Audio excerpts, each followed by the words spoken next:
But right now, we got to get to the NBA. And our NBA panel this morning consists of DraftKings contributors Kenny Ducey and Benjamin Zweiman.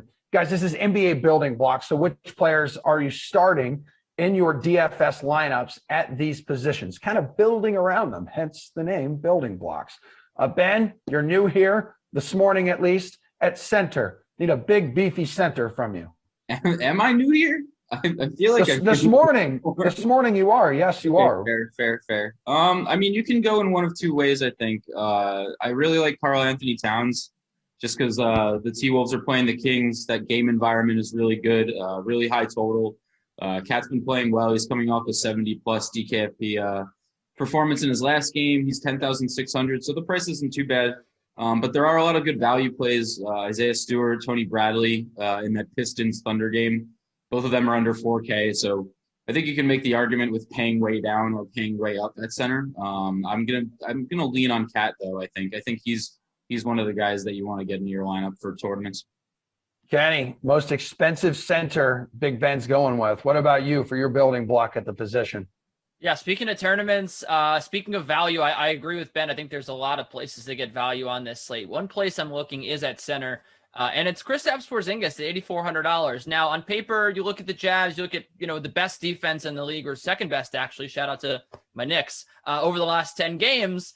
And you think, oh, well, the Jazz, they're going to shut this. You're going to shut everything down, basically, right? It's going to be a low-scoring game. The one place to attack the Utah Jazz has been down low. Rudy Gobert is a great rim protector, but he's not a good, man-to-man defender. So if Porzingis is able to get into the paint and post Gobert up, I think he'll have some success there. You also look at the fact that the guy's just shooting like 7 threes a game or something. He's been a little inconsistent, but the number one thing that I'm looking at here is Porzingis has actually been the common denominator on defense over the last 10 games. He's played in 8 of them because of, back-to-backs and stuff, but 100 defensive rating for the Mavericks. That doesn't get you points on DK, but what it does is it gets you playing time. I think he's going to play a lot in this game. I think it's going to be close and competitive. And I think that at $8,400, he's just a little too cheap to ignore here. Of course, he is questionable, but if he plays, I don't see him being too limited enough to make me pass him up here at $8,400. Kenny, what about your building block at forward? Yeah, let's talk about some pace here for a second. Gary Trent Jr. at $6,600 in a game against the Wizards, who are number one in pace over the last 10 games. Since coming over to Toronto, he's just been lights out, 40 DK fantasy points in back-to-back games, which would be pretty nice at $6,600 if he would just do that again. You get over 6x, look at almost 7x there, salary value for Gary Trent Jr. So I like him a lot in this spot. We know that the Wizards don't really defend well. They're also dealing with some injuries with Hachimura questionable for this one. I think Gary Trent Jr. is a pretty fine option here at forward, and then you build around him. You can maybe fit some higher price guys in there as well. Big Ben, what do you want to do? Yeah, I like where Kenny's head's at with this game. I like Pascal Siakam a lot on the Raptors side. Kenny mentioned the injuries for the Wizards. I think if Hachimura is out, Siakam is going to have a really easy time against the Wizards front court, which is pretty thin and weak to begin with. The Raptors are also coming off that huge win over the Dubs. The Dubs had no one in that game, but the Raptors have lost 4 in a row. They've just been awful for a month now. So I think this is sort of where a veteran team, is kind of getting some momentum. That last game against the Dubs, Siakam's usage was up around 35%, which is pretty insane. He almost scored 60 fantasy points. He's going to play the minutes. This game could sort of be, it should be a little competitive. It depends on what the deal is with Bradley Beal, but I think if it's a competitive game, you're not going to see a lot of defense. So again, pace becomes a factor, and Siakam's price is pretty good, $8,500. So mid-range sort of tournament play, I think Siakam's a decent option. What do you want to do at guard? Building block, Ben?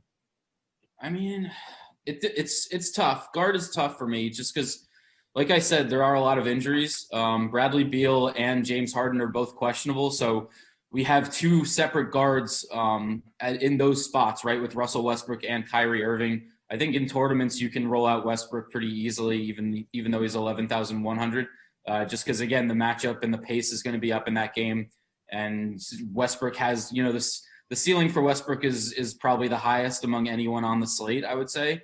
Maybe Luka Doncic. But yeah, that's a tough matchup. So I think Westbrook and Irving are two guys I would be looking at, obviously, depending on those injuries. If Harden and Beal end up playing, Harden's not a bad option at 10,900, I would say, just because his price is a little bit down. Game should be competitive against the Knicks. But yeah, there are a lot of good options to pay up for on the slate Monday.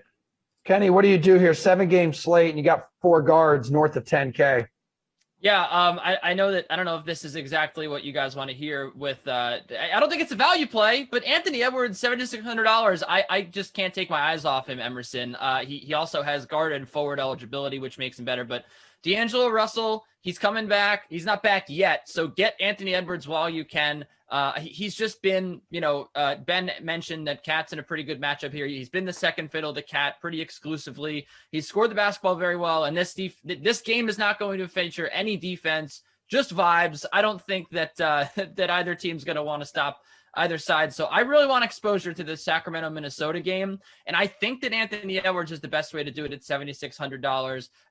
There aren't a whole host of high priced options outside of Cat to look to here, but I want some exposure. So I'm building around Anthony Edwards tonight. I don't love any of the other higher priced guys. I was looking at Julius Randle at $9,600. He's not a guard, but I just ultimately fall back into what are the good matchups tonight? What are going to be the pace up games? What are going to be the games that no defense has played? And Anthony Edwards, the price is right, $7,600 in this one. Favorite spread or money line on the DK Sportsbook? Let's poke over there. Kenny, start us off.